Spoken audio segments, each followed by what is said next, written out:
Bluff City Media presents The Anthony Sain Show on YouTube at Bluff City Media. Stepping up to the microphone is your host, Anthony Sain. Acknowledge me. What's going on, everyone? Welcome to The Anthony Sain Show. This is your host, of course, Anthony Sain. It's a new day. Y'all see it, you know it. We are live in the Bluff City Media studios. We have a new day.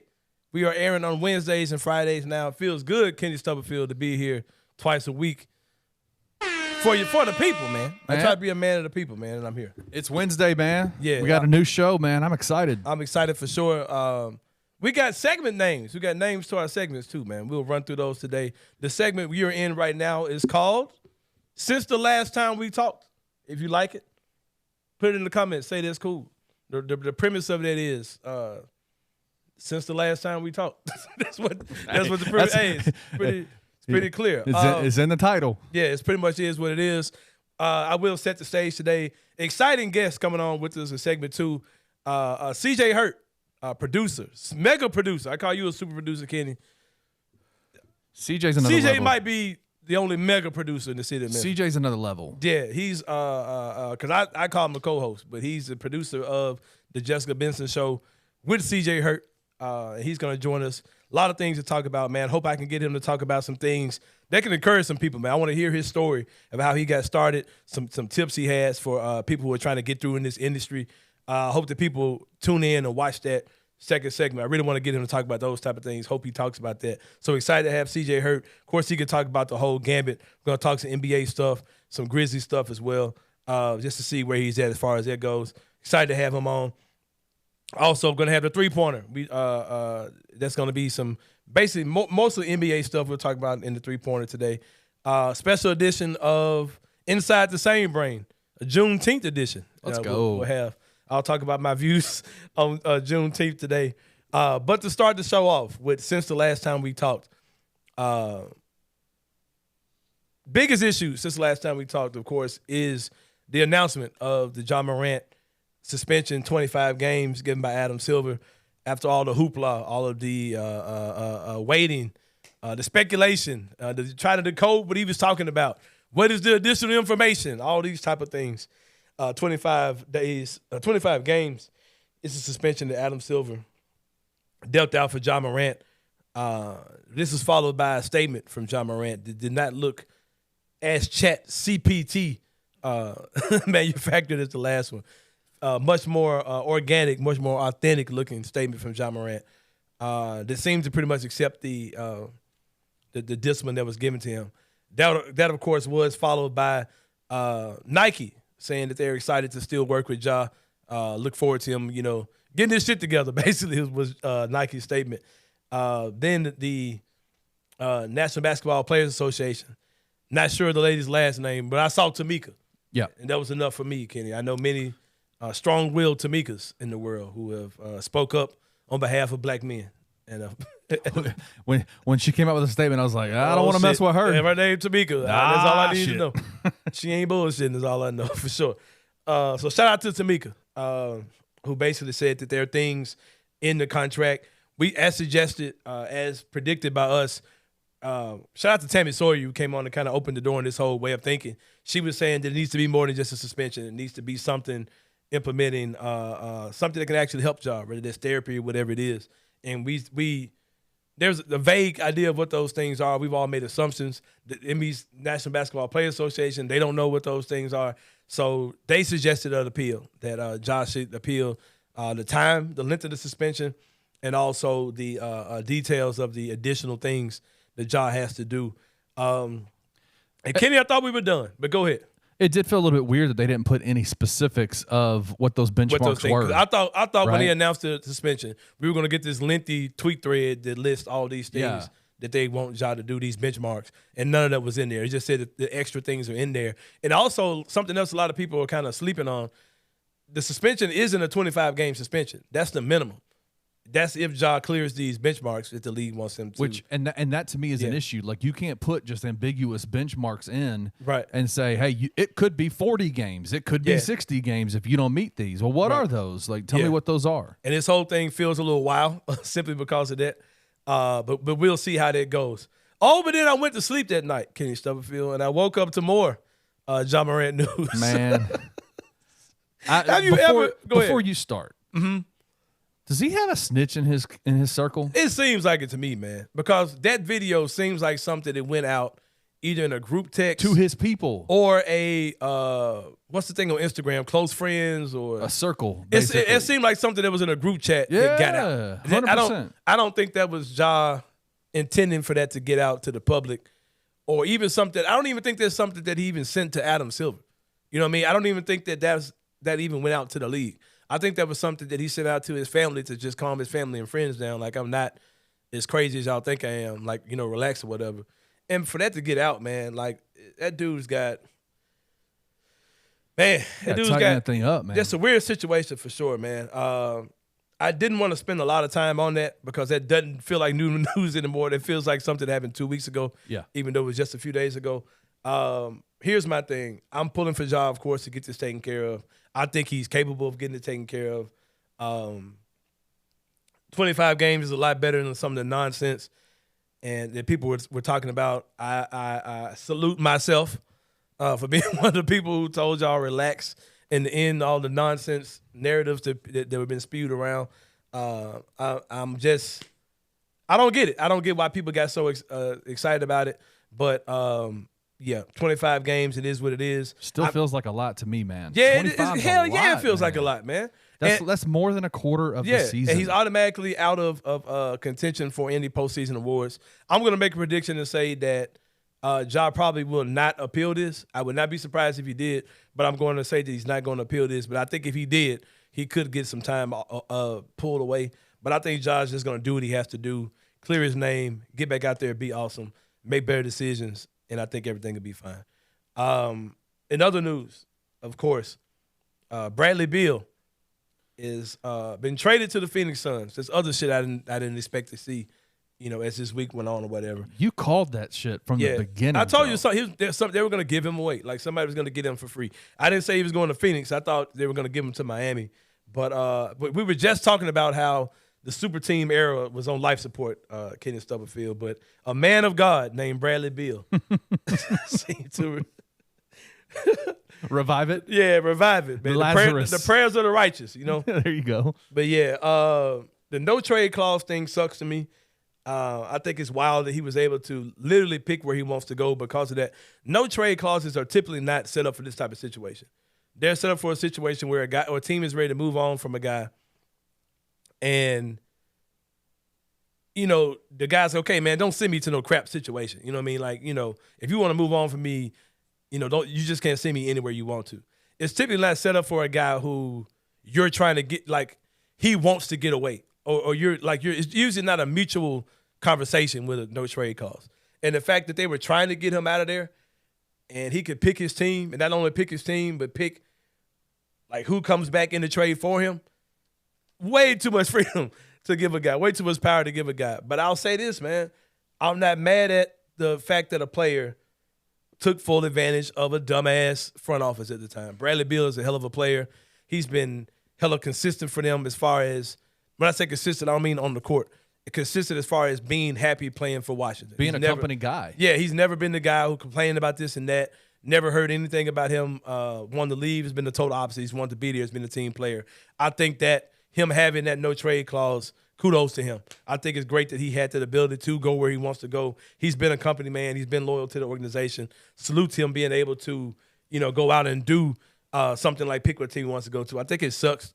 We talked about the tricking game last week and guys going to the Dominican Republic and messing up the ecosystem. I think this trade definitely messes up the ecosystem of the league.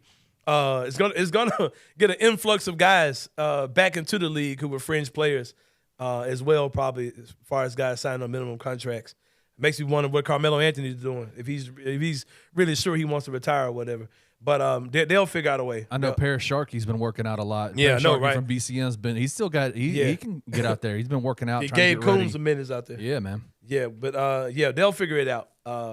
Like I said, that's what's happened since the last time we talked, since we had our show. But yeah, that's it, man. Ja, wish you the best, Bradley Beal.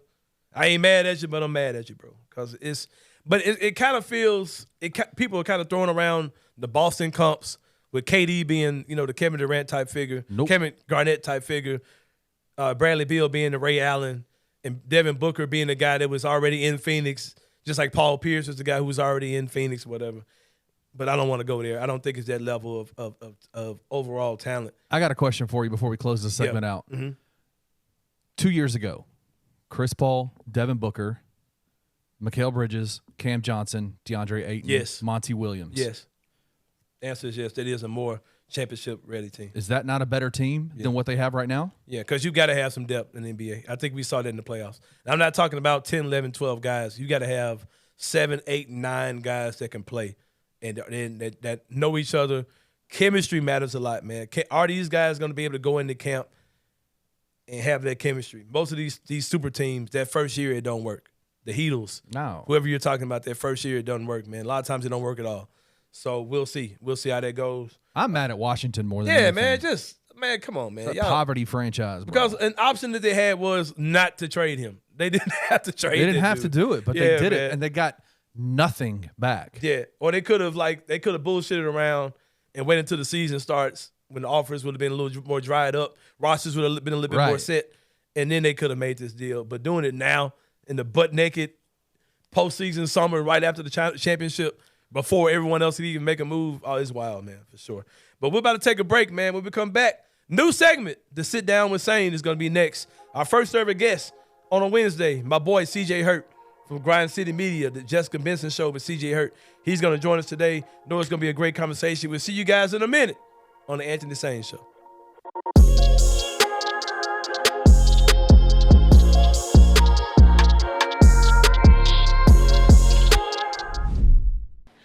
What's up, guys? I'm so excited to announce that we have partnered with Coaching for Literacy, and you can read more about them at coachingforliteracy.org or follow them on social media at Coaching for Literacy.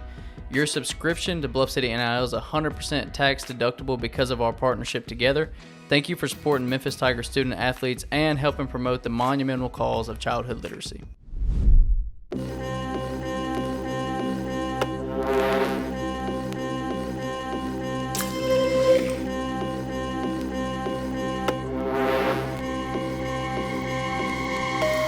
Welcome back to the Anthony Sain Show. I have a very special guest today, one of my friends, one of my brothers. I'm even going to say one of my mentors. He probably don't want to hear that, but I follow this brother from afar. Every move he making out here, Kenny Stubblefield, I try to see what he own and copy this brother. I ain't going to lie to you. He keeps the F-boy uniform on, like myself. I don't have one on today, but he keeps the graphic tee with some vintage on with the joggers on. That's the F-boy uniforms that I like to wear as well. And he joins me today. CJ Hurt, what's going on, man? Man, I can't call it, baby. I can't call it. I switched it up. I'm trying to figure out how many Ninja Turtle T-shirts, sweaters, jackets I had. So I wore them all on the show just in order, in sequence. Got to day 16, was like, I'm out. For real? I'm out. So I've never I'm seen back you in without one on, though. So never seen me without. You've seen me without a Ninja Turtle shirt. You've seen me with a different graphic. You've seen me with a Mr. Rogers shirt, probably. Yeah, I probably have. I'm sure you've seen me with a Rugrats shirt. Rugrats I've seen. Yeah, you're right. Nicktoons, maybe Scooby-Doo somewhere here or there. But that's not Ninja Turtles, though. That's Reptar. That's the homie from Rugrats. Okay, all right. So Rugrats was a TV show, and the TV show inside the TV show was Reptar. Well, the movie inside the TV show. I know you're good for a random list as well. What are some other shows that had a show within the show? Shows in shows. The Simpsons had one. Simpsons, Itchy and Scratchy was a great show within a show. Reptar. Music, now you got me thinking about music in a show. So the Beats from Doug, they were a band in the show. Right. The High Tops from the Steve Harvey Show was a band in a show. What was Pops' group name from Wayne's Brothers? The Wayne's Brothers, I can't think. Bang, bang, bang, when my love goes bang, bang, bang. You better run for cover, you sweet little thing. Yeah, this is why I say CJ Hurt is one of the most underrated media members in the city of Memphis. He don't need no notes. He could go anywhere you take him, and he could go there immediately. It is always entertaining and funny. Plus, you always on point with your sports takes. You are the co-host of the Jessica Benson Show, which you can see on Grind City Media, not Bluff City Media. You can see them every day from what's the time you got 7 to 10? We are 8 to 9:30. 8 to 9:30. Oh, please don't make us 3 hours. Okay. I done gave you a whole man. AM radio time slot. The Crimson Chin from Fairly Odd Parents. He was a comic book character who also they did spin-off like TV shows, movies with the Crimson Chin. And Nega Chin, the bad guy. Yeah, I remember that. Yeah. Yeah. I don't even know what he's talking about, but yeah, that was up. CJ, of course, you are one of the, I call you one, like I said, one of the most underrated media members in the city of Memphis because of the talents you have. Tell us your story of how you got to Memphis, how you got within Memphis media, and just, the climb. There's something I've always admired about you. You were one of the people that helped me get on when I first got started, whether it be podcasting or guest hosting for you guys when you were at Sports 56. And you opened a lot of doors, gave me a lot of opportunities to, get where I was trying to get. What's your particular story of how you got where you are now? Thank you. It is.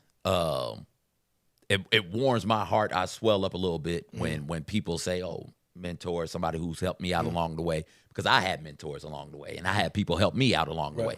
And if I can't help others the way that they help Ain't no me, point of doing this. what the hell is the We point? don't make enough money to be stingy. No, it don't make sense. So about me, I graduated college from Tuskegee University with a bachelor's in biology in 2009. And from the time I started college till I ended college, the goal was to be a pharmacist. And so I did a couple of summer programs where I went to Meharry Medical College and did a pre-baccalaureate program just to see. I figured that being a physician, being a specialist or specializing in a certain branch of medicine, like a doctor, a pediatrician, something like that, I figured that's not something I wanted to do, but I did that program just to see. And it was intense and it was hard. And I was like, wait a second. No, I can't do that. If it's like this and I'm a sophomore in college, I don't want to know what it's like to be an M2, M3. No, I don't want no part of that smoke. So I'm gonna be a pharmacist. Still hard work, but that's what I'm gonna be. Won't have to do residency and things like that. So I actually moved to Memphis for pharmacy school. I was in pharmacy school at UT Health Science Center, right there in the medical district, right there. Union and where McDonald's is. Yep, right there. Union Pauline area. I was over there and flunked out. Pharmacology got me. Pharmacology got me the first time. First semester, I couldn't get out the first semester. Pharmacology messed me up. So I was like, okay. Had meetings with everybody and said, hey, take a semester off, rest, come back. Maybe you just burnt out, come back. I was like, cool. Came back and did the P1 thing again. Was great the first semester. I was like, okay, cool. I got it. I got a rhythm. I'm back humming along. And then test 3 of pharmacology, I made like a 13. It's like, well, ain't no recovering from this. Right. I'm done. And so I ended up flunking out of pharmacy school the second time. Like, okay, come back and have a meeting. Like, nah, I'm good. Nah, we don't need to keep talking about me, baby. There's somebody else in here who could be a pharmacist. Y'all got enough of them. I'm done, baby. I'm out. Right. I'm done with it. And so I sort of meandered about in no man's land for a little bit. And I had a girlfriend at the time. She graduated from Christian Brothers. She was real active with them, active as an alumni and active in the alumni job board. And so she said, hey, there's an internship at Sports 56, a local sports station. You should apply for it. Like, well, can I? Because I didn't go to Christian Brothers. Right. Like, they won't know. Just apply. Said bet. So I applied. Right. And at the time, Chris Raby was there. Remember Chris? So it's Chris Raby. He's now up in St. Louis doing great work with the Cardinals, I do believe. And Eli Savoy. They interviewed me, and it was right in the middle of the Grizzlies of a Grizzlies playoff run. The one after they beat the Spurs, and I think they played Oklahoma City next in the next round. And so the city was abuzz with that. Waited for them to get done with that series. They brought me in and let me be an intern. And from there, Ben Hogan was one of the producers over there. Ben Hogan ended up moving on and producing Eric Hasseltine's show for a while. And now Ben is doing big things over at Fox 13. I think he's like lead director, executive director over there in the mornings, if I'm not mistaken. He pulled me to the side and said, hey, there's a guy by the name of Kevin Cerrito who's looking for somebody to do some writing. The homie. I said, okay, cool. So you sure were writing first, man. I was writing. I was writing with Memphis Sport, Memphis Sport Magazine, Memphis Sport Live. I was writing for that and for MemphisSport.com. Right. So I was writing for that, and I was writing, and I was reliable. I wasn't any good at it, and I came in and said, Ben, let me shadow you around here. And Ben said, yeah, cool, come on, shadow. Let's see what you got. And so we'll be up there on the weekends with Kevin Cerrito and Marcus Hunter. and just sitting around watching them do stuff and getting a feel for how radio works. And then they started making me do stuff. Ben Hogan leaves. John Harden comes through. Johnny Radio, baby. My guy. Gabe's, well, not Godfather, but Uncle Johnny's. Yeah. And so Ben Hogan leaves. Johnny steps in and continues the mentoring process for me. And then just eventually, after being up there on the weekends so much, openings end up happening. I think David Bash ended up leaving. Tyler Springs ended up going on to do some big things as well. They were down a producer, and they were like, well, you're up here. You're next. Yeah. Figure it out. Just so opportunities. I started producing Sports 56 middays. I produced Peter and Wolo and Peter in the morning and filled in some on John Harden's show, filled in on Fish and Stats at the time, and that's how it all started. And from there, it's just grown and grown and grown. You were co-host, of course, with Peter Emerson. It was called the Peter Emerson Experience, of course. Yeah. I came behind you at Sports 56, big shoes to fill for sure. But you filled them. We both came into big shoes. Thank you, brother. We both came into big shoes. There in the whole history of Memphis sports radio, there have been 5 black hosts. I did my research. There were Michael Eves. A lot of people don't even know this. Michael Eves was the first with Greg Gaston, right? Yeah, I think it was Greg Gaston. Yeah, he's with ESPN now. He was the first ever black radio host in Memphis. Next was Ron Tillery, of course. Everybody knows Ron Tillery. Till the thrill, former and used to call himself the only beat writer that Memphis has only ever known. Times have definitely changed as far as that goes. There's been several since Ron Tillery. Then you have a whole nother publication with the Daily Memphian, so you got more. Jason Smith, of course, at 92.9 FM, yourself, and then me. And I don't know if it's going to be any more after me. Oh, it will be. You don't know, baby. Listen, hey, check this out. I might have messed up everybody. I talk to Jessica Benson all the time because we have people shadowing us from time to time. It's like, Jessica, I want you to know my goal is for 25, 30 years from now, everybody in this industry in Memphis to be like, oh, yeah, CJ helped me out. Yeah, man. That's mine too, bro.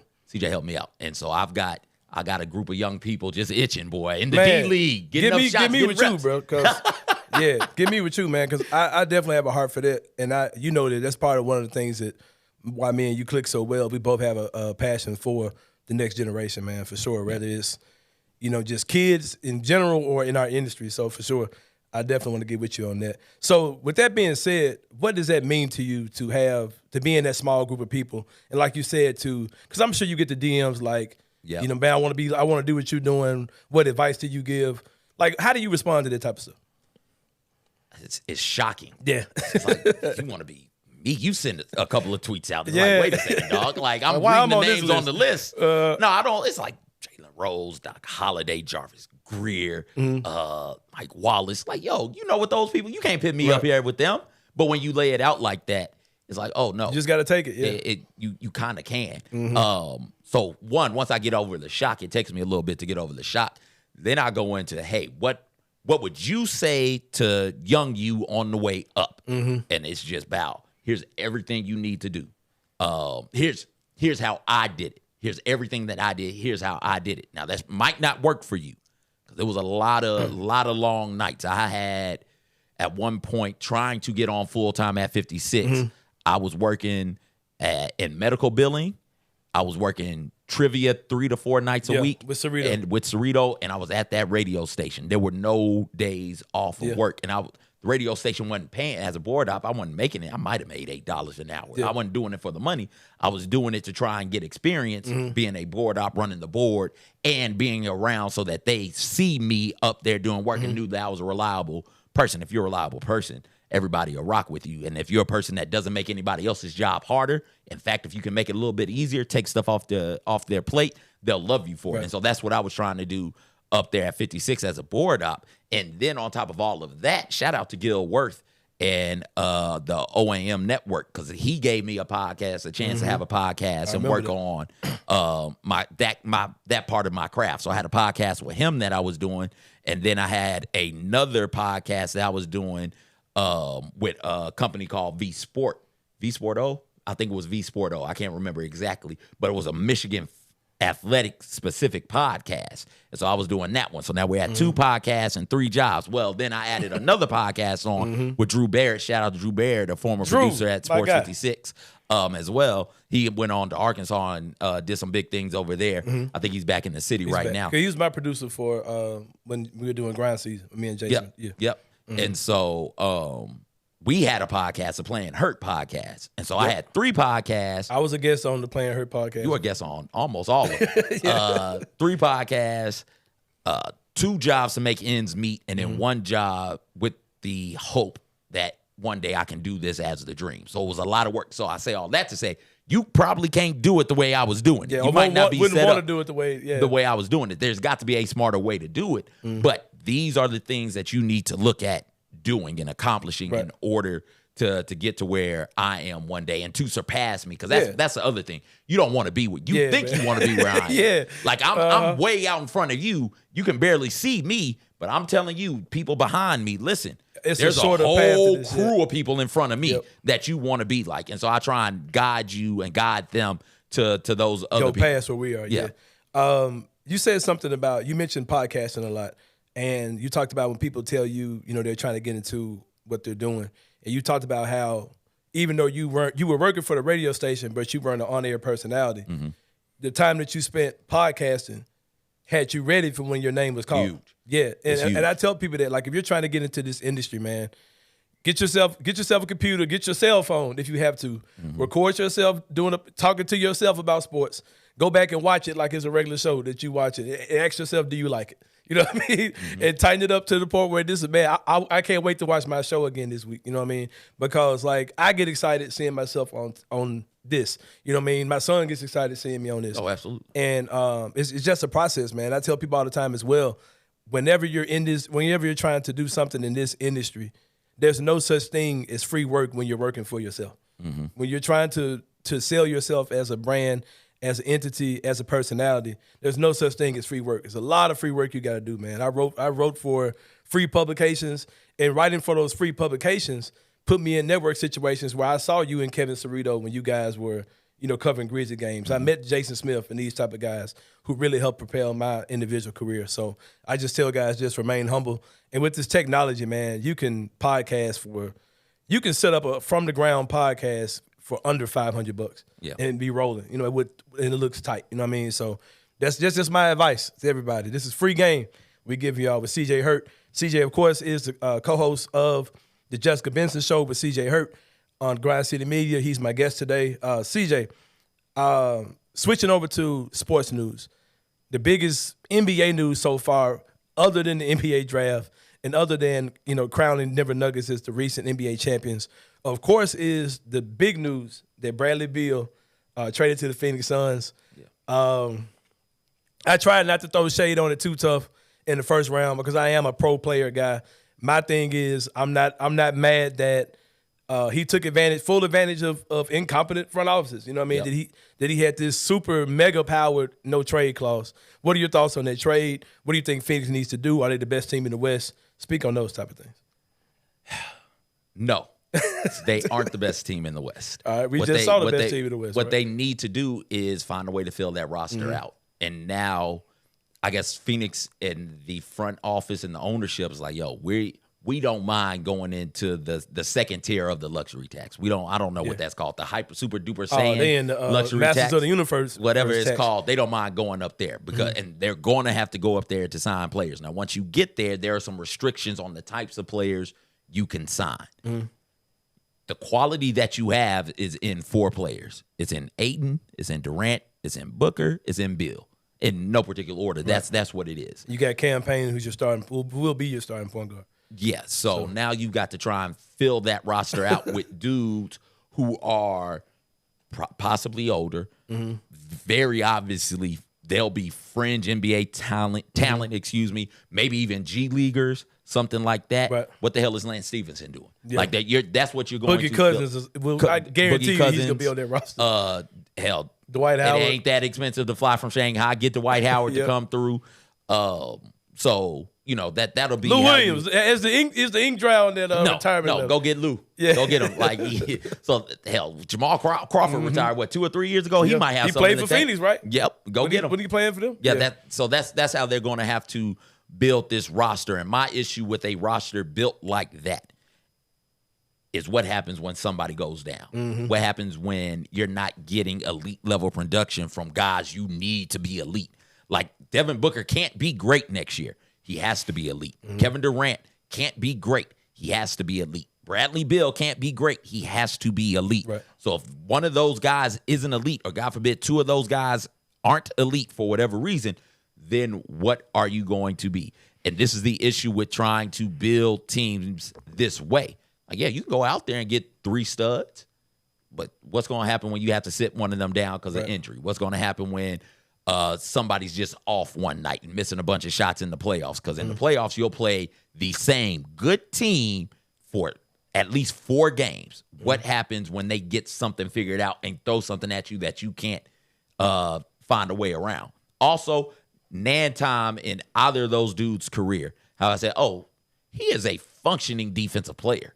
Right. Like, he's a good defensive player. With the Heat big 3, that worked in part because Chris Bosh and LeBron James and Dwayne Wade could flip a switch and be high-level defenders for their position. Then they had the Shane Battiers of the world, the James Posey, those type of dudes. The big 3 in Boston worked because Kevin Durant is a phenomenal defender. And Kevin Garnett, was a phenomenal defender, and he demanded you to compete on the defensive side of the ball. So Rajon Rondo, Tony Allen, hell, even Big Baby Davis was out there. They were busting their asses on Kendrick Perkins, playing hard defensively. I just don't think the Suns can do that. If something happens to any of the big 3, their season is a wrap.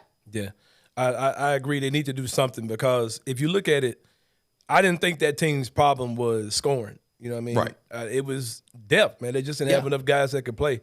And they cut it even smaller now. So, but like you said, I think there will be a lot of older guys who will be willing to go there.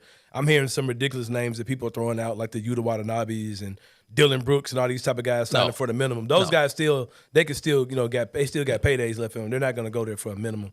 So yeah, I think they're going to be good, of course, but I think people should kind of pump their brakes on that whole situation.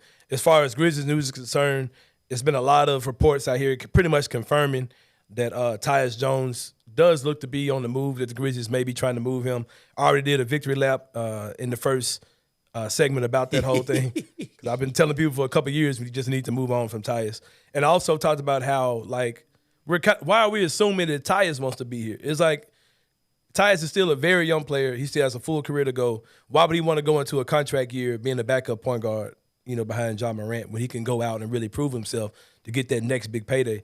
That's something I want to talk about. What do you think about the Tyus Jones trade rumors? Do you think the Grizzlies should keep him for these 25 games, that John's going to be out? Or do you agree with them kind of looking towards the bigger picture and farther down the line? I do not know. I don't talk to these people like that. Right. They don't let me in the room. There's always an assumption they don't. That y'all sharing bathrooms with Zach I don't Cloud. see these dudes. I don't know. I've very seldom talked to the people in the front office.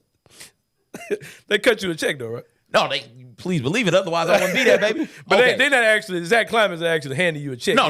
It's your direct deposit. No, it hits the direct deposit. Right. Like that's it. It goes. I don't like. People do think that like literally Grizz in the blue suit is like in meetings with y'all. Yeah, is in meetings. Like I'm high fiving the team as I'm running in. I'm doing the little dance as I walk in. No, like I'm not around these dudes, man. Hey, CJ, you know what the rumor is? What's the rumor, babe? The rumor is you have one-on-one meetings with Kleiman every day week. Briefing. Right, briefings, right? Man, I could telling y'all what to say verbatim. I could walk up to Kleiman right now. Do they know you here, man? You gonna get in trouble for being Probably. I could walk up to Kleiman right now, man. slap the hell out of him, and say, "Tell the world that CJ Hurt did it."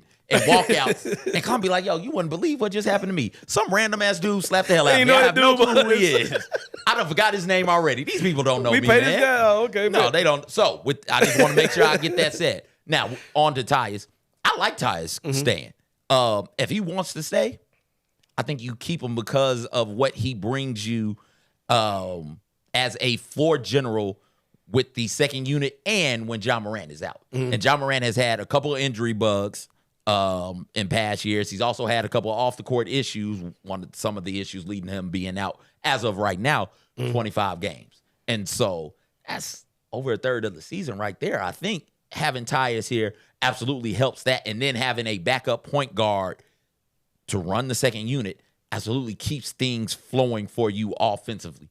in particular. The toughest position to play in the NBA to me is point guard.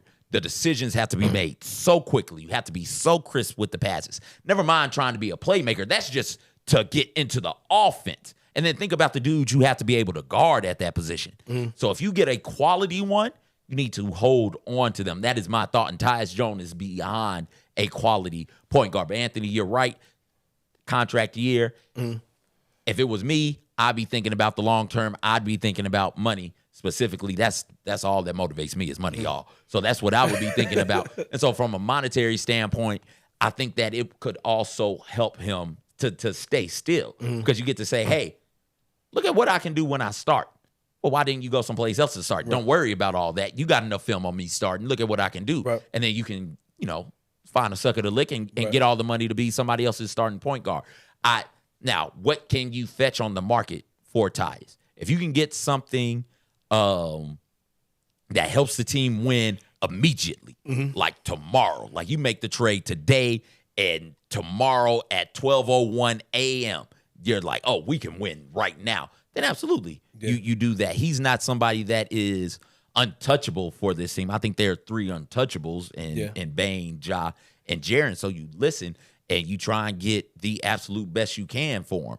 But I like Tyus on this team. I like the role that he serves on this team. It's going to be a sad day when he goes, and I think we'll find out because for the longest in that Mike Conley era of point guards, oh, man, if we could just get a backup point guard. All the Grizzlies need is a backup point guard. And they ran a bunch of dudes out there who did okay, but they weren't near what Tyus Jones is for this team right now.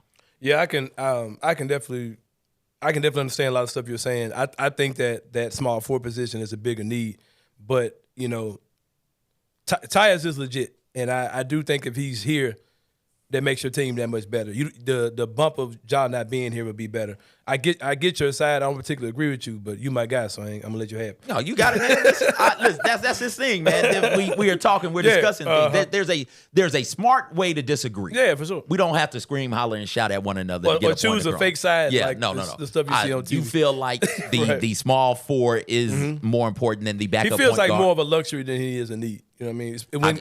Because the difference between Ja and Mike Conley is Ja is a much higher level point guard than Mike Conley was, even prime Mike Conley. So with that being said, I want that guy on the court the most. Like I don't want him to sit down at all. You know what I mean? Especially in the playoffs.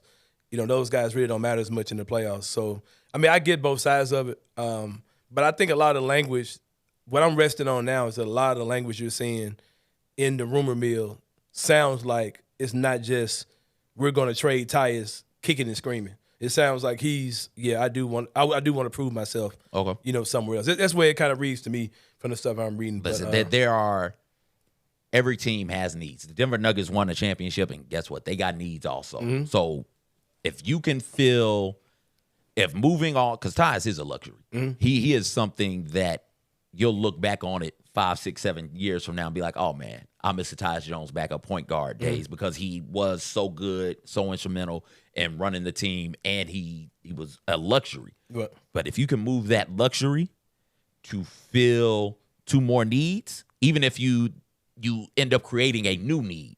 So if you move that luxury and you get a small ball 4 and a big athletic switchable wing defender, let's say you do that. You move him and get 2 of those. Even if you create a need at backup point guard, you fill 2 needs. And so you go from having 2 needs to having 1 need now. Right. And that makes life a little bit easier. So I get what you're saying. Right. For sure. Something else as far as Grizzlies news is concerned is, of course, the recent rumors, not really a rumor, just Woj is just kind of throwing stuff out about what kind of makes sense. And it's kind of led tons of Grizzlies fans, tons of Grizzlies fans have spoke on, including myself. And that is the possibility of one Draymond, I don't know his middle name, Green. Lamont. That's his middle name for him? I don't know. Oh, okay. One Draymond Green. He looks like Lamont, though. Yeah, like his name Rufus or something. Yep. His middle name. Draymond Green always looks like he just got out of the swimming pool. That blue-gray dry look? Yeah. He does. He always looks like he just got out of the pool. But yeah, Draymond Green, the possibilities of him coming to Memphis. I, for one, would be absolutely down with it. It's just strange to see. I mean, I get it, man. We've had wars against Draymond Green. He's done some dirty stuff. But, man, Draymond Green, come on, man. Like, if you get him here, you're talking about having two recent defensive player of the year in your front line, when Jaren Jackson Jr. and him. You could play him at the 5, play him at the 4, however you want to do it, interchangeable with him and Jaren. I said earlier that it would be like almost like a super Xavier Tillman. Like they're both would be undersized 5s. He can do everything Tillman can do except for more exaggerated. I think it would be great. I don't understand why fans think it wouldn't be. I get it. It's all the emotional thing of the stuff with Draymond. You know, the stuff he said, the stuff he's done. What are your thoughts on bringing a guy like Draymond here? If Dennis Rodman can go from the bad boy Pistons clotheslining Michael Jordan to winning championships with Michael Jordan, if Charles Oakley can go from whooping up on New York Knicks as Jordan's bodyguard to playing with Michael the New Jordan. York Knicks, hell, anything can happen. Listen, get that out your mind. Yeah. The rivalry be damned. Like the rivalry exists for, and especially in NBA, it exists for a short period of time, and then once that period of time is up, go on to the next thing. So if you're a fan, you're like, Draymond's a rival. Get over it. Once he puts that jersey on, you know who else was a rival?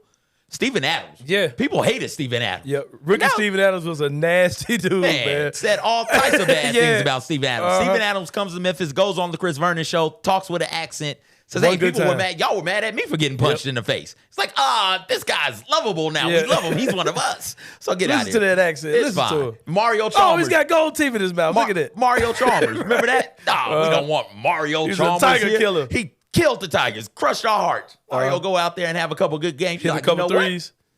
We may have solved our Mike Conley backup point guard situation. We cheered for Matt Barnes' greasy ass. Man, come on now. Come on, man. Y'all got to stop playing with me. Is there a player that you guys No.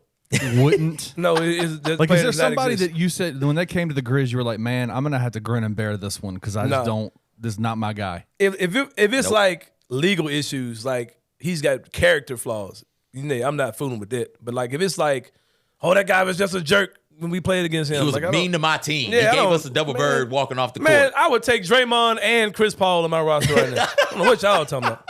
You're smart. Yeah, man. You're smart. What are you talking about? man? Perfect fits? Like, come on, bro. You like what? As far as the fit goes with the Grizzlies, wherever Draymond ends up, because he's not a good shooter, and even when he puts the ball on the floor, he's not great at separating from defenders. Right. So he struggles to finish sometimes at the rim. Now, if he can get shooters out there with him, there's no help. Beat one guy, turn the corner, you can finish at the rim, or the shooters make the passes. Draymond is such a good facilitator of the offense. So, in a hypothetical world, if Tyus Jones gets traded, Draymond comes in, you'll need an offense facilitator because that's what Tyus did so well, and Draymond can do that. So you'll take some burden and some responsibility off of whoever the backup point guard is and allow take it off of Ja as well, and Draymond can facilitate in the half court there. He needs shooters around him, though, for the spacing purposes. He's not a great three-point shooter. But I don't know if y'all know this. Desmond Bane and Luke Kennard are still here, and I think those are arguably two of the top 10 shooters in the NBA right now. Without arguing, though, certainly two of the top 20 shooters in the NBA right now. So the Grizzlies have the shooters around Draymond for, I think, it to work. And then defensively, his IQ defensively is to the point to where he would raise the defensive ability for this team. So if we were to sign or to acquire Draymond Green any type of way, what would you say to him at the urinal when you see him at work? When I see him at work? You know, all the players, y'all just go to lunch together. Yeah, we just be in the bathroom, chopping it up, be at the mirror, making sure our faces is straight. Right. If I was a bump into Draymond, I'd probably be like F Michigan State. There you go. Just F him. You can say F too, man. Kenny just got to do a little bit more work. I don't want Kenny to do no more work. Oh, okay. I don't want that. I want to be able to say the F word, let it fly. That's the only reason why I don't drop F bombs more too, Kenny, because I know that just more work you got to do. There was one segment of one of the shows. You let one slide. I let one slide just cause, man. It's why not, YouTube, man. Why not, man? What are we doing here? Yeah, we're not under no FCC guidelines. There you go. There it is. Let that slide, baby. Let that in there. Let's go. That's staying in. Hey, it's in there. I love it. It's in there, man. Real quick, CJ Hurt, of course, from the co-host of the Jessica Benson Show. with CJ Hurt, which you can see every day from 8 to 9:30, is it? 8 to 9:30 a.m. Producer of the Jessica Benson okay. show. I didn't want to get you. Oh, yeah, okay. That's fine. It's Jessica's show, baby. I'm just there. But it's you still the man in my book. Bro. You know that for sure. And shout out to Jessica Benson too. Great. Did Super Jessica talented. ever tell you about the podcast idea me and her had that never came to life? No. We were talking about doing a podcast called The Minority Report. Oh. And when she said a name change was coming, I was like, if you take the Minority Report with CJ, boy, will I be pissed. Let me ask you this. How many people did you have discussions with about doing podcasts, would you say? Jessica, Leon Taylor, Jason, of course. Chris Ingram is a dude I talked about. I don't think you know him. He's an up-and-coming podcaster. Who else? Me and Parrish Sharkey talked about doing something. Parrish is doing some stuff with Bluff City Media. I've had about that many as well. Yeah. My favorite idea, shout out to Kieran Rahr over there at Flynn Broadcasting. She and I were going to get together and do a podcast about pop culture. And we were going to call it, don't y'all take it, she still might do it. We were going to call it the Pop Table. Okay. Popular Table. And so okay. Get I got you, bro. I got you. That sounds good. I like that. Yeah, for sure.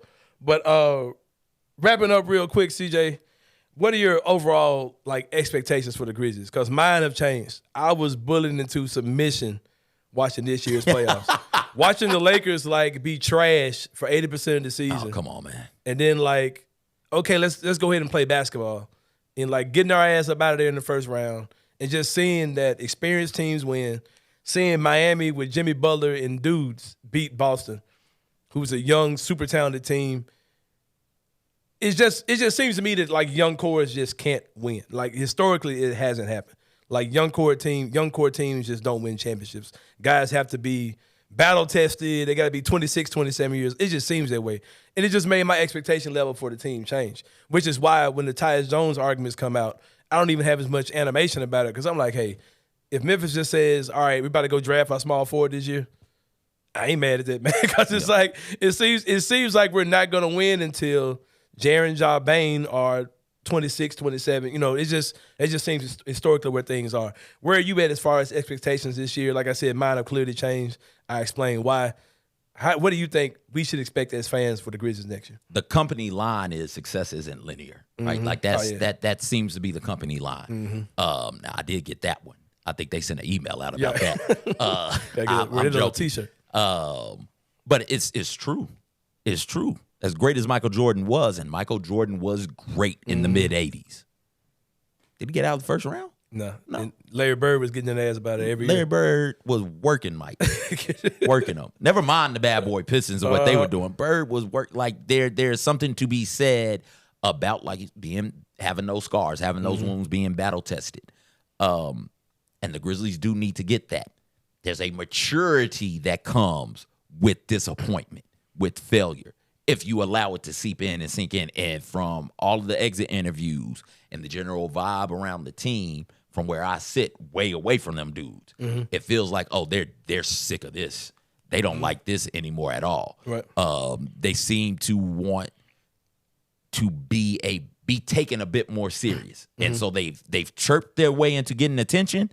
And now that they got everybody's attention, it feels like, okay, let's kind of get down to business. So to answer your question, I still think it's a fair expectation for them to finish in the top 4 of the West. Me too. And to get out of the first round as we sit here today, get out of the first round of the NBA playoffs. It seems like the theme for this year is going to be maturity. Yes. Growing physically, mentally, the decision-making, of course, that goes without being said. I just think this is a year where you'll see these guys go from becoming boys to men, where you'll see them understanding the power of being quiet sometimes, the power of just winning games and not, taking a team photo after everyone or, dancing and talking about everything they do. I think you're going to see a much more focused team this year. And that's the thing they need to be. Yeah. Focused on not the outside stuff, not the theater. One of the things that's great about the NBA is that you get a product on the court, but you get a show off of it also. Like NBA offseason, NBA postgame, it is theater in the way a lot of sports struggle to be. Everybody's so charismatic. The NBA does a good job of pitting their the charisma front and center for it to be blasted. But there's a time and a place for that. We're good in the West. Probably shouldn't say that. No. We got to keep Ja away from the beautiful probably, women in the media. Probably shouldn't say that. Just a lot of things that the Grizzlies said to the media, and that's where the maturity is going to come. To the media, they'll probably say, okay, we're going to dial that back some. It feels that way. Also, it's great to have your best player be your leader. Mm-hmm. Sometimes it's not your best player. Mm-hmm. Sometimes it's just a dude. Draymond Green is not the best player on the Warriors, but I said, hey, who's the leader? Draymond. Draymond is the vocal leader of that team. Udonis Haslem hadn't been good at basketball for a while, but who's been the leader of the Miami Heat? Udonis. Mm-hmm. Udonis Haslem's been the one. Yo, I will bleep you up, including Jimmy Butler. You, Jimmy Buckets. You will see me if you keep doing this, right? Like that. Sometimes that's who has to be the one to hold everybody accountable. Good stuff. And so it doesn't necessarily have to be Ja or Jaren. Jaren seems to be. I don't want to call him soft-spoken because he's not, but he seems to be a bit more jovial in nature, a little too jovial to be the leader, and that's not a shot. I don't mean that as any form of disrespect. It seems like Desmond Bane is finna step in and be like, hey, everybody shut up, and here's what it's going to be. And if you can do it, great. If you can't, get out. Especially with that contract in his back pocket. And so if he's got that payday. Yeah. And so that could be your leader right there. For a while now, I'll say, hell, going back to when Solomon Hill and Jay Crowder were here. Mm-hmm. Once those dudes left, it felt like, okay, young guys, figure out who the leader is. And everybody's looking at Ja like, okay, we're going to follow Ja. You're the best player, so we're going to follow you. And Ja's been real gracious with his leadership, showing love to everybody, just being a light for everybody to sort of follow, a beacon of fun and hope and excitement for everybody to follow, not just fans, but the players as well. Ja's always been super complimentary of his teammates and sometimes overly complimentary at times. And at times he said some ridiculous things like, okay, when I get back, I'll come off the bench. No, you're not. You got to start, dog. Shut up. But it feels like Desmond Bane is the one who can be a little bit gruffier, I guess is what the word would be. Be a bit more firm in tone with everybody and let them know with the backing of somebody like a Steven Adams if he's still on the roster. Especially this time when Ja's gone. Like, hey, this is what it is. This is what it's going to be. If you can't do it, get the bleep out of here. We'll find somebody else to do it. So I think that the expectation, a fair expectation for this team as I sit here today, again, finishing the top 4 in the West, that will give you home court advantage in a first-round series. Win the first-round series. See where you go. See where you go from there. Well, I definitely appreciate you, CJ. Hope I didn't keep you too long, brother. Man, I'm good. My wife came with me. She said, I got to see Anthony. I got to see Anthony. I come in here saying, I'm like, all right. Where I got to sit, man? Do I sit here? Do I sit there? She's like, no. Anthony sits right there. You sit over here. I was like, what? How you know where Anthony sit, dog? You want to tell the story, man? My wife loves Anthony. What story? What story? My wife loves Anthony. My dad loves Anthony. Dad called me, yo. Who this guy they got on with Peter now? Oh, that's Anthony Sain. Like, oh yeah, he way better than you. I see why they did it. No, I ain't better why they ain't bring him in at first? God, dog. Over you, right? I said, over me? He said, yeah. I said, well, hell, call in and let him know. My dad called in to 56. So I wasn't there no more. Right. I was gone. My dad called in and talked to Anthony and Peter. So how excited was your wife when she knew you were coming on? Thrilled. So I got to come through, baby. I got to. That's why she's here. Oh, okay. That's what's up. Well, shout out to you and your wife, man, for sharing y'all time today. She cool. Yeah. This is my guy, CJ Hurt. Check him out. He's the producer of the Jessica Benson Show on Grind City Media. Check him out. I'm sure you guys already have. I'm sure you guys know who he is. We're about to take a break. When we come back, we're going to do the three-pointer. We'll see you guys in a minute on the Anthony Sain Show.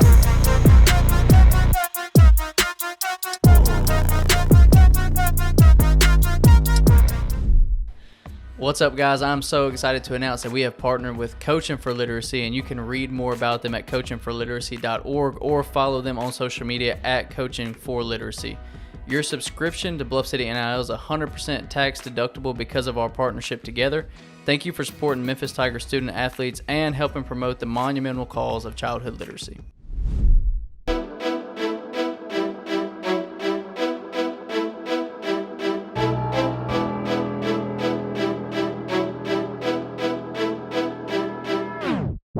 Welcome back, everyone, to the Anthony Sain Show. Amazing interview with my good friend CJ Hurt, man. Dude's incredible, man. CJ is next level, man. Yeah, like that's a long running joke about him and his wife, where she says that she used to listen to me on Sports 56 to clear that story up for everyone. CJ is not from Memphis. His wife and his wife is. So she could relate more to the way I talk, the way I sound, the Memphis slang I would use. You should have seen her face back here when y'all were having that conversation. It was a trip. She was like, "Yep." Oh man, it's terrible. It's terrible, man. But yeah, shout out to my boy CJ. Good stuff for sure. Now we jump into the 3-pointer, where we talk about 3 quick things that are happening in the world of sports. Number 1, Kenny Stubblefield. Delusional ass Portland Trailblazers and Miami Heat. There aren't two. I'm not going to quite put Miami into the mega powered, franchises, organizations. They're up there, but they're not in that top tier, mega, whatever thing yet for me. You know what I mean? So, but with that being said, they're one of the most entitled, spoiled, and I am hating on Miami. I'm not gonna act like I'm not hating on them dudes. We talked about this last week. They've always, even when they first got here, they got a pretty good, decent team fast with the Tim Hardaways of the world, the Mitch Richmonds, the Ronnie Cycles. They were always a pretty decent team. And then, of course, they had the Heatles. They had Dwayne Wade and Shaq on their team. Then they had, the Heatles, of course. Now they got Jimmy Butler, and they nailed on 4 guys that were undrafted. And then a report comes out that when Bradley Beal goes to Phoenix, that the Miami Heat were like, "Oh, we really didn't even want Bradley Beal like that." Come on. Man, you don't get the hell up out of here, man. Man, I don't buy that for a hot minute. Man, whatever. You guys wanted Bradley Beal. He didn't choose y'all. Stop it, man. Like, that whole thing kills me with them. Their fan base gets on my nerves. I'm done with you, Miami Heat. And then the Portland Trailblazers, the big bro. Take a shit or get off the pot when it comes out to Damian Lillard, man. Because I'm tired. Like we talked about this a couple weeks ago with Paris Sharkey. I'm so tired of Portland and this and pump faking with Damian Lillard stuff. The trade rumors that are out there. Again, just like with the Bradley Beal situation, but in this situation even more. Damian Lillard is a great player. He is under contract to you guys. You don't have to trade him because he don't want to play with the rookie. Damian Lillard, you're not going to win a championship. There's nothing Portland is going to do that's going to make you guys championship contenders. Either enjoy your stay there or tell them you don't want to be there. All this stuff about there's no way in the hell that I'm trading the top 3 pick because Damian Lillard is unhappy. Like, that ain't happening. But that's not even what I'm pissed off about with them today, Kenny Stubblefield. I'm pissed off because they're out here talking about we're trying to put a trade package together for Bam Adebayo. Done, man. I can't. Number 1, what would they offer? What do they have? Nothing. They've got Jeremy Grant, who's a free agent this summer. Right. I don't know, nothing. Like, why would you like that Jimmy Butler, Bam Adebayo combo is phenomenal, man. They're not gonna split that up for nothing. Portland's got, man. Anyway, bro, I can't. Unless they're talking about doing Dame for Bam. And that's not what they're talking about doing. Are they talking about Anthony Simon? Is he on the? That's not getting you Bam Adebayo, man. Nah, Anthony Simon though. Who is my guy? Imagine if that dude went to Memphis. Man, imagine if that kid came to play for Penny, which was on the table at one time. But yeah, speaking of playing for Penny, Kenny Stubblefield, there will be one less player playing for Penny Hardaway. Chandler Lawson had last year was his first year, right? No, 2 years ago. Okay, he's been here. Yeah. No, wait. Last year was his first year. Yeah. Okay, Chandler Lawson. I'm thinking about Jonathan Lawson, I guess. Is that right? Chandler? No, Chandler was on that team. They went to the NCAA tournament with the 2022 season, right? He was here both years. Yeah, he was here for 2 years. Yeah, okay, yeah. So Chandler Lawson, of course, entering the transfer portal. Chandler Lawson, of course, shout out to Keelan Lawson's nutsack for sure. To shoot out 4 Division I, high Division I basketball players. Salute to you, Keelan Lawson. You are that man. You are him to pump out 4 boys 6 and up. I feel like Keelan's missed his calling Like he could be like he should be selling sperm. Like he should be selling sperm. Like for real. Like you should be. Forget the assistant coach stuff. Yeah, Forget all who that. cares? Just stop coaching. Like while the comb still runs warm in your balls, Keaton Lawson, you should be pumping out sons. Oh no. No, but for real, shout out, man. Like this dude has produced four Division One boys, and they're all tall, like with like nice size, 6'6", 6'7", 6'8". 6'11" is Yeah, Dietrich. man. What are we Yeah, talking man. Like about, shout out man? to Keaton Lawson. I think his wife's name is Deidre Lawson. Shout His out to her wife's as well. a gangster too, Yeah. though. Oh, yeah. She's the one. Because we were in Hamilton together when she was there. I know. Yeah. So yeah, both I of them know. were there. So Yeah. shout out to the Lawson family. People always want to give an explanation to why these guys leave and looking for a reason. Who cares about that? Sometimes it's just as simple as I can go, so I'm going. Like I'm from Memphis. Why not travel across the country and live for free and live with those perks? I 1000%. might meet my wife out there. Yeah. I might find employment out there.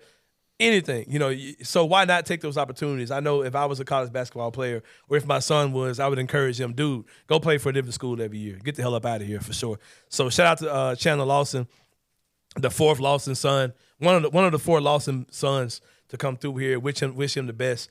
But I love to see him here. I love to cheer him for the local kids, but not mad at all that he's gone. Wishing the best to Chandler Lawson, man. Salute to you. Salute to your dad's balls for pumping out for y'all. Props to y'all for sure. And speaking of pumping out from the balls, Kenny Stubblefield, Moriah Mills was kicked off of Twitter today. No. There goes my entertainment on Twitter for the next. And I'll have to say this, man. This I also was debating on whether or not to put this in Inside the Sane Brain, because I think the fact that I felt bad, man, because I'm like, okay, we've really been monitoring and tuning in to watch this woman basically commit a lot of cyber crimes. You know what I mean? 1,000%. You're talking about bullying, cyberbullying, harassment, extortion, threatening defamation of character, threatening revenge porn. Yeah, all that stuff, man. And we've been kind of just sitting back oh, this is wild. But I think no, man, this is wrong. You know what I mean? So 100%. I guess I'm glad to see that she's been put to rest on Twitter. Her Twitter account no longer exists. Maybe she'll do like our former president and kind of start her own social media platform. Maybe she'll go join. She'll take it to OnlyFans. True Social. Maybe she'll just take it to OnlyFans. Two biggest accounts: Donald Trump, Moriah Mills. Well, Moriah, she's I hear she's that man would molest the shit out of him. Oh no! We better take a break, man. When we come back, Inside the Same Brain. That was not it, what y'all just heard. We were inside Keaton Lawson's balls. That was definitely Inside the Same Brain, but that's not the Inside Yeah, the it ain't Same the official Brain. one. The official one might not be as good as that one, though. We're about to take a break. And we're going to come back. We'll wrap this thing up with Inside the Same Brain when we come back on the Anthony Sain Show. See you guys in a minute.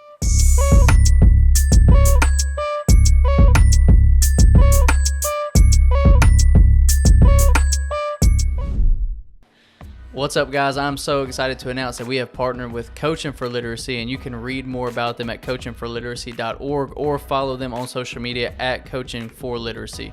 Your subscription to Bluff City NIL is 100% tax deductible because of our partnership together. Thank you for supporting Memphis Tiger student athletes and helping promote the monumental cause of childhood literacy.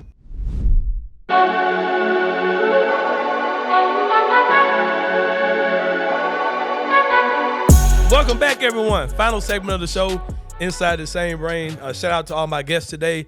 Why I'm going to say all my guests like I got plenty of them. My guest today, CJ Hurt from the Jessica Benson That's show. all you need, bro. Yeah, You got that's all I CJ, need. man. My boy CJ, man, amazing segment. Hope you guys check that out in its entirety for sure. CJ just dropping nuggets, man.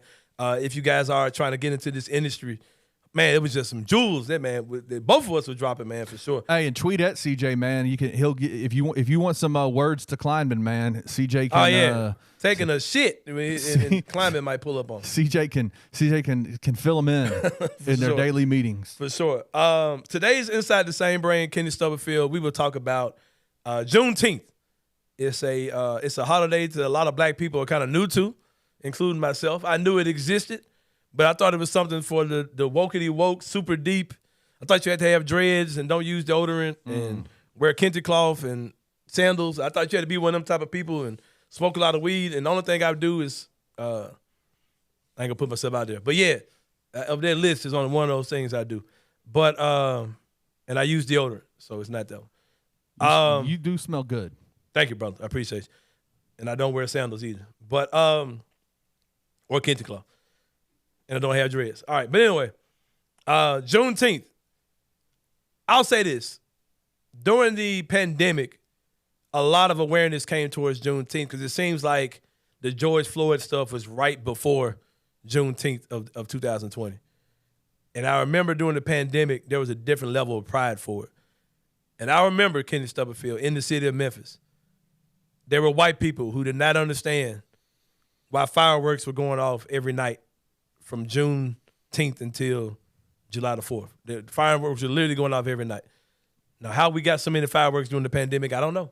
I don't know, Kenny, but there were a lot of fireworks going off. But a lot of people were doing that in celebration of Juneteenth. We were saying we're going to pop fireworks from now until you guys' normal Independence Day, which is July the 4th. And I was excited about that, man. He said you guys. The regular. As if you ain't an American. You get what I'm saying, man. We got our own Independence Day, though, man. Hey, listen, man. I'm right there with you, man. I just thought that was funny. Yeah, so, and, you know, Juneteenth, to my understanding, is a celebration of slavery's emancipation, or the on paper ending of slavery. But if you live in the South, you know slavery did not end then. There was this thing called sharecropping that lasted for a long time after that. And that soon became working in warehouses, which was the next. Working for temporary agencies, which is something else that's prevalent in the city of Memphis, which is crazy, man. And I'll talk about that too, all jokes aside. I remember during the pandemic, a lot of people were talking about like, Memphis has way more COVID cases than like a Nashville or these other towns or whatever. I was like, man, the jobs that you guys are, the companies you guys are shopping with, like the Amazons and all that kind of stuff, like that's here in Memphis, man. And people got to like go to work. Like so much of the workforce here in Memphis is industrial or pick and pack type jobs, you know what I mean, where you're working in these warehouse environments.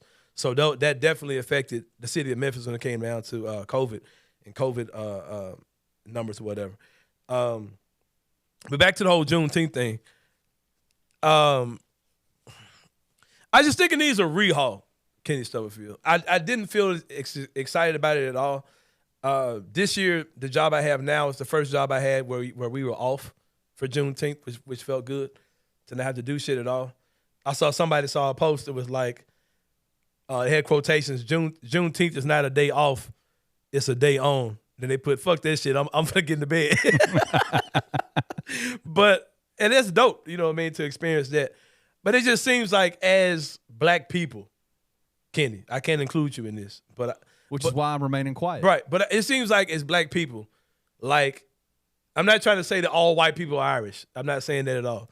But there is a Irish holiday, you know what I mean, St. Patrick's Day, where I see black people go out and we spend money in bars, we dress up in our green, we pinching motherfuckers. Oh, we pinching folks. You know what I mean? Like, we're participating in the St. Patrick's Day experience. And then when Cinco de Mayo comes around, we're wearing sombreros, we're giving ourselves, you know, Spanish names and nicknames, which is extremely offensive, by the way. And we're participating in these Cinco de Mayo events, pouring money into Mexican establishments, you know what I mean? Big time spending money, you know, drinking. And I'm going to say two things. One is kind of serious and one is joking, or semi-serious. The serious one is, I wish that on Juneteenth that black people would spend money in black stuff. You know what I mean? I don't know what that looks like. I don't know if that's just going to bars and spending money. I don't know if that's eating out in black-owned restaurants. But, or maybe I missed that whole thing. Maybe that's happening and I just didn't know about it. But I would love to see us, and not just us, I'd like to see everyone, you know, pour into black businesses and spend that type of money. And I think the difference is, Kenny Stubblefield between Juneteenth and those other holidays, we haven't decided to make it one of those type of holidays. It doesn't include alcohol that much. You know what I mean? Like, I think we just need to make it an excuse to get drunk, to get high, have a good time. I know a lot of the Juneteenth stuff includes education and reminiscing and reflecting, and I think we need to stop doing that so much. Just go out and have a good ass time. Go have a good ass time.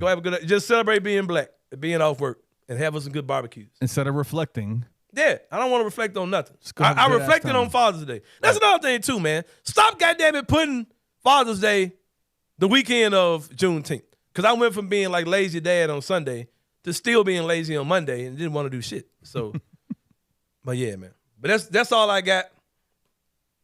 Juneteenth has a lot of potential. You knew it was on when you started seeing Juneteenth ice cream and all these type of things in Walmart. So you knew it was on and popping.